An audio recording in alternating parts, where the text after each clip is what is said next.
Hey, yo, Pro Wrestling Podcast listeners, help us out and click subscribe to show your support. And while you're at it, make sure you pop into the Facebook group Titans of Podcasts and Wrestling, our new home, Tuesday, Wednesday, and Saturday nights. One more spot to check out, patreon.com/Pro Wrestling Podcast. If you want to become a member of the Pro Wrestling Podcast family, we would love to have you. Feel free to pop in there and become a Patreon member today. Hello, everyone, and welcome to this episode of the Pro Wrestling Podcast. We have Smackdown Live to discuss and a few tidbits from around the world of professional wrestling. So, what I want to do first, talk about Smackdown. I actually am starting to get the feeling I had back in January where Smackdown is starting to overtake Raw every single week. There's always something that I feel like Raw does that is so redundant and overdone, and there's always something on SmackDown that feels fresh. You know, I know going into the show, everybody was a little bit apprehensive about the women's Money in the Bank ladder match being there only a couple weeks after it happening the first time. I was not a huge fan of that myself, but they had to find a way to... I honestly think that their long-term booking was not up to par heading into Money in the Bank, and this is just their way of making sure they wanted to put a championship opportunity in Carmella's hands. Now, the only problem I have is what they were going to do, how they were going to make these things happen. So we'll get into that as we go through the show. The show kicked off by having Daniel Bryan come out. He's hyping the matches. He's pumping up the crowd for the two, actually, women's matches that'll be the spotlight focus of the show. Carmella comes down with James Ellsworth. They're talking about being victims, big injustice, all that kind of stuff. She wants her briefcase back, which, of course, Daniel Bryan actually takes a poll with the audience. That's not going to happen. He has an issue with James Ellsworth. Said he'd fire him now, but tonight's not about him.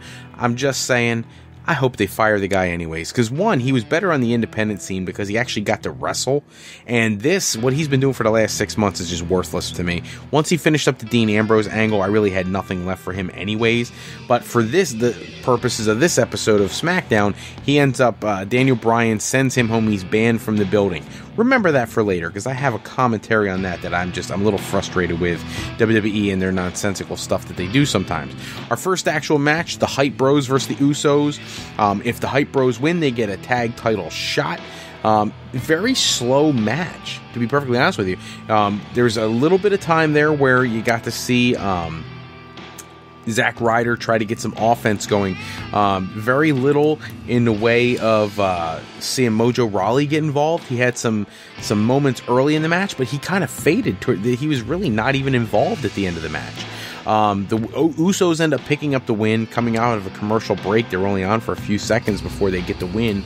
Zack Ryder takes a super kick to the head, and he gets pinned off after a top rope splash. Of course, they're still trying to further this New Day angle, so the New Day make their way out. They're talking about how they were proud of them for actually picking up the win.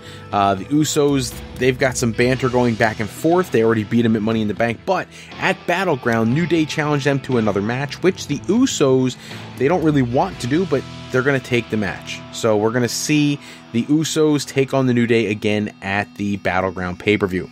They get a little bit of an interrogation segment for the Fashion Police, talking about the Ascension. They have sketches, which I love the stick figure sketches. I'm just saying. Connor insists it's not them. Obviously, for the people who haven't been following along here, the Ascension are not the ones who they're setting this feud up to be with. It's got to be American Alpha. That's just the way I've felt since long before the Money in the Bank pay-per-view, where they made it look like it was the Ascension. I think we're headed for a collision course with American Alpha and the Fashion Police, or Breezango, whatever you want to call them today. We get our SmackDown Women's Championship match, Naomi versus Lana. Completely worthless match. They ring the bell, Lana hits her whatever you want to call that, the hammer lock into a spine buster thing. It looked like she was going to get the win right away, and then of course, as soon as they get up, the big kick from Naomi, she pulls her out and pins her with a split leg moonsault, and of course Naomi is still the champion. Naomi is able to put on a quality match. I'm looking forward to seeing what happens with her going forward and who they put her against next. Becky Lynch gets an interview. She loves Daniel Bryan's decision, thinks he's doing the right thing. She wants to become Miss Money in the Bank. Incidentally, earlier this week, she made it very clear in an interview I saw on WrestleZone.com and Wrestling Inc. that she fully believes that there will be a women's Royal Rumble sooner rather than later. We get an Aiden English segment, another one of these worthless segments where they've got a talent who they're paying so much money to do nothing. He comes out, he starts going into like this horrible singing, and he gets cut off by Randy Orton. Randy Orton comes out, RKOs him, and then he puts a chair in the ring, and he's not leaving until he gets Jinder Mahal. He ends up having this really intense conversation with Shane McMahon, who comes out. Shane's telling him he doesn't want to do this. There's some threats going on. He can't threaten Jinder Mahal, which is ludicrous because every wrestler who's ever wrestled in the history of professional wrestling threatens their opponent every time there's a match. Randy Orton goes into this thing where he'll buy a ticket to every show Jinder Mahal's at if he gets fired, just to make sure he can keep going after Mahal because he went after his family. They end up deciding at Battleground there's going to be another match, but the Jinder Mahal is going to get to pick the match. So Jinder Mahal, of course, they hit his music, he comes out, and they are bringing back the god-awful Punjabi prison match. That'll be at Battleground for the World Championship. This should be the blow-off to the feud. I expect Orton to lose, Mahal to win, to go on to face someone else heading into SummerSlam. A lot of speculation as to who that could be now. I'll be curious to see how that plays out over the next couple weeks. At one point, Daniel Bryan's talking to someone on the phone about there hasn't been one of these matches in like 10 years. While he's doing that, AJ Styles comes in. He wants Kevin Owens. And, of course, Kevin Owens is going to come on. He's going to have a conversation as well. The back and forth, I don't really appreciate some of the references they make because it's not something that everybody can connect to. But instead, they talk about how next week there's going to be an Independence Day Battle Royal to determine who the number one contender is to the United States Championship. And that'll be like the highlight next week. I hope, honestly, it's not AJ Styles. I want to see somebody else go against Kevin Owens, and it better not be Sami Zayn. And at this point, I think you missed the boat on the Shinsuke Nakamura. So we get to a segment with Maria Kanellis and Mike Kanellis. I can't stand calling him Mike Kanellis. They come out to the ring. They got their nifty song going on. Sami Zayn actually has his music playing, and then he just walks out. I guess this is going to be the way how they move Baron Corbin away from Sami Zayn, and Sami Zayn gets a new feud. I guess he will be the first feud for Mike Kanellis. He goes to the ring to take on Baron Corbin. Decent match. These two are actually starting to put together some decent chemistry. At one point, Sami goes for an exploder suplex. Doesn't happen. He gets an elbow to the face. When he goes to the corner, Corbin just hits him with 3 splashes. When he goes for a 4th one, Sami Zayn tries to get the quick pin. Corbin kicks out and hits his finishing move for the win. Nakamura gets an interview in the back right after the match, talking about how Corbin winning his match, he's also the Money in the Bank guy. Nakamura says that there's a reason that Corbin is afraid of him. I don't know what they're going to do with Corbin and Nakamura. It's not a feud that I had anywhere on my priority list, but in some weird way, they're starting to build some interest. They find out that next week we're going to see the New Day take on the Usos in a SmackDown Live rap battle. I guess that's something they're going to do now on SmackDown Live, but I can't wait to see how god-awful and terrible that is. Then we get our main event, the Money in the Bank ladder match for the ladies. Charlotte Flair, Tamina Snuka, Becky Lynch, Carmella, Natalya. All the women are out. And look, here's the thing. These women are amazing. They are putting their bodies on the line in a way that no female talents ever have in the history of professional wrestling. There was tons of high spots. There was tons of action. The ladies really put it out there. After a commercial break to interrupt such a good match, you get a lot of like these 2, 3, 4 women at a time fighting over one ladder, which the one thing I kind of think they missed the boat on with these ladder matches is usually when you bring 2, 3, 4 ladders in and do funky setups and all that kind of stuff, it really adds to the excitement of the match, and they didn't either in the first one or in this one didn't do a lot of that.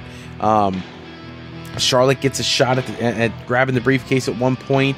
Doesn't work. She ends up taking the ladder and smacking it in Tamina's head instead.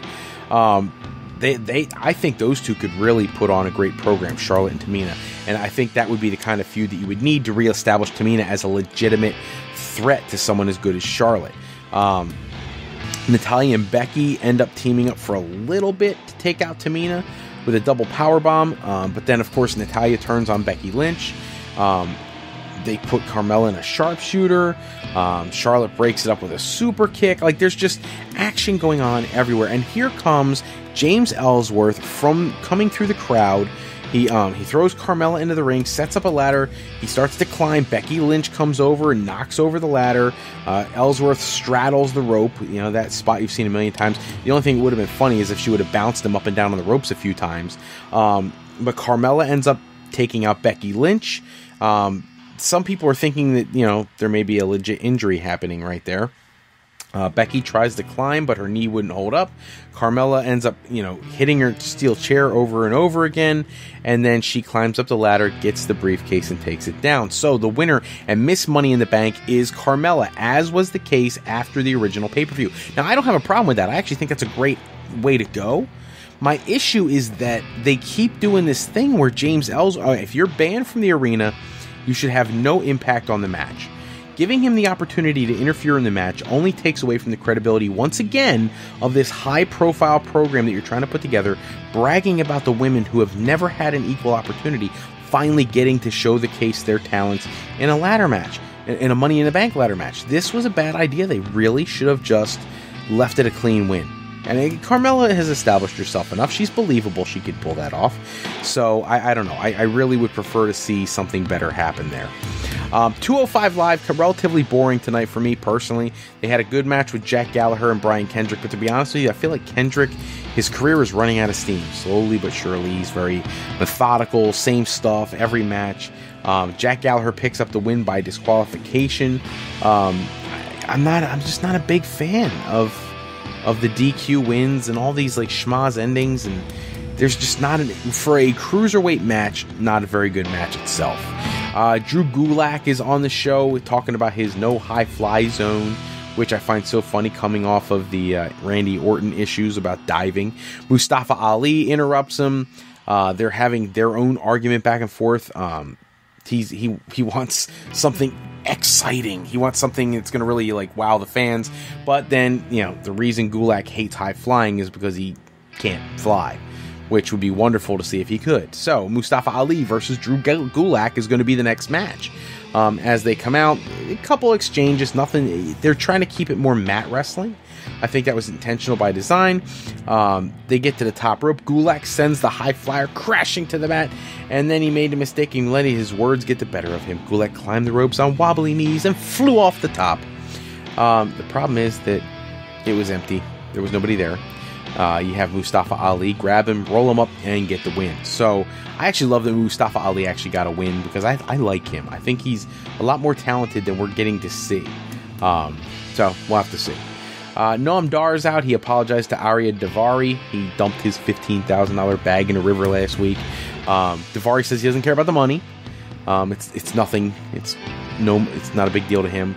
Alicia Fox is driving Noam Dar broke. She wants to FaceTime every second of the day, even in the bathroom, which is disgusting. Daivari says he doesn't care about the money, but Dar still owes him. I don't know why we even had that segment. This whole thing with Alicia Fox has been overdone. We have Cedric Alexander versus Arya Daivari coming out next. Arya Daivari actually picks up the win over Cedric Alexander. Cedric, he went after him out on the floor at the end of the match. He goes for a big right hand, but it turns around into a hammerlock lariat from Daivari to pick up the win, which was kind of a shock. Noam Dar comes out after the match and he lays out Cedric Alexander.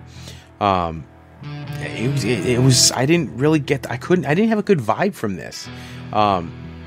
He grabbed the microphone. He was screaming and yelling at Alexander, telling him that, you know, Alicia Fox is at home. She's recovering from her injury. But the Cedric Alexander chapter of their life is over. And they're gonna want to focus on them. So again, a match that if you were gonna have Cedric Alexander get attacked, he should have been the one who won the match. You know, that's how I look at things. You get the Cruiserweight champ out. Neville's going to talk about how he ended the career of Austin Aries, or he got rid of Austin Aries. He calls Akira Tozawa the Wonder Kid, which I found mildly amusing. He talks about Titus O'Neil. He talks about how the Titus brand is white noise, you know. And he has a warning for Tozawa. He said in 2 weeks at Great Balls of Fire, if he shows up, he'll be smacked in the face with the cold, hard realization he doesn't belong in the ring with the Neville level. I actually like it. It was one of the better promos for Neville. Akira Tozawa's music is played over the loudspeaker. he wants to know what he's doing there. Yeah, he does. He just does what he does. I haven't heard Tozawa really have very many speaking moments, but he goes into that thing that he does. And, of course, Neville gets angry over it, and they end up having a face down. Tozawa yelling his thing, and Neville yelling stop, which is comedic and doesn't fit the role of this angry Neville character we've seen for months. It ends up turning physical. Neville goes after him. He gets telegraphed, knocked out to the floor, and he retreats up the entrance ramp. So it was a decent 205 Live show, but definitely nothing to write home to mom about. My frustration with the SmackDown and 205 Live tapings is that Ty Dillinger has yet to be seen on SmackDown for weeks now. He was in a dark match at this week's taping, so I suppose it's a decent thing that he got some action. He went against Eric Rowan, who also wasn't on SmackDown, or Luke Harper, so I'm glad they're getting some of these people matches, but I wish they would be matches that were actually televised, because Ty Dillinger is being wasted right now. I don't understand what it is that they're trying to do. And in one little tidbit of independent news, that the Battle of Los Angeles, put on every year by Pro Wrestling Guerrilla, they have announced their first 4 names. Flamita, Walter, Keith Lee, and Travis Banks will all be scheduled for the tournament. Remember, the tournament takes place September 1st, 2nd, and 3rd in Reseda, California. If you've never been to a Pro Wrestling Guerrilla event, they are awesome. They put on some of the best independent wrestling in the country, so by all means, if you've never seen their product before, go online, look up some of their matches on YouTube, because they put on a pretty good show. I'm really impressed with the stuff I've seen from them in the past. So, if you get the opportunity, check that out. That's all the time we have for this episode. Don't forget to check back with us Saturday night for Going Live at 9:05 Eastern Standard Time, Saturday nights, where we'll talk to our fans. We'll have our talk to text voice line active, and we will be taking your questions. We'll be going over the results from this week's Final 4 of the 256 Tag Team Tournament. We'll see who you guys chose to go into the championship matchup. We'll launch the voting for that championship match, and we'll be taking your questions and comments. Don't forget, if you want to send some questions, comments, concerns, whatever it is, ahead of the show, Fro Wrestling Sound Off line, you can call in at 267-642-1160 and send us your thoughts so that we can try to address as many of your interests as possible during either a episode prior to that show or on that show. Don't forget to pop over to our Patreon page, patreon.com/Fro Wrestling Podcast. If you want to become a member of the Fro Wrestling Podcast family, we would love to have you. If you get to be one of our $50 a month contributors, we would love to have you co-host a live episode with me on Going Live at 9:05 Saturday nights at 9:05 p.m. Special thanks, as always, go out to bensound.com and purpleplanet.com for producing all our music and sound effects used in today's show. Today's podcast is sponsored in part by Beazle Games. Bringing a new friend to family game day is easy with Sketchy People. Showcase your artistic side in this new game from Beazle Games by going to frolifeplanning.com/Fro podcast and clicking the link on the right-hand side of the page to get your copy of Sketchy People today. And to AlleyRepair.com. Contact Alley Repair today for servicing of all of your classic skee-ball, pinball, and arcade game needs. Be sure to shoot over to our website at frolifeplanning.com for all your higher education needs. Whether it's a college, a university, or you're just looking to start that new career, Fro Life Educational Planning is for today, for tomorrow, and for life with Fro Life. I'm Fred Froelich, better known as Mr. Fro. I want to thank you for taking a few moments with us today. And if you're looking for more wrestling news and rumors, go to www.thesportjunkies101.com, THASportsjunkies.com. And you can check out the latest articles on the world of professional wrestling. Until next episode, everybody, thank you so much for tuning in. You guys are amazing. We'll talk to you guys on Going Live at 9:05, Saturday night, 9:05 Eastern Standard Time. See you then.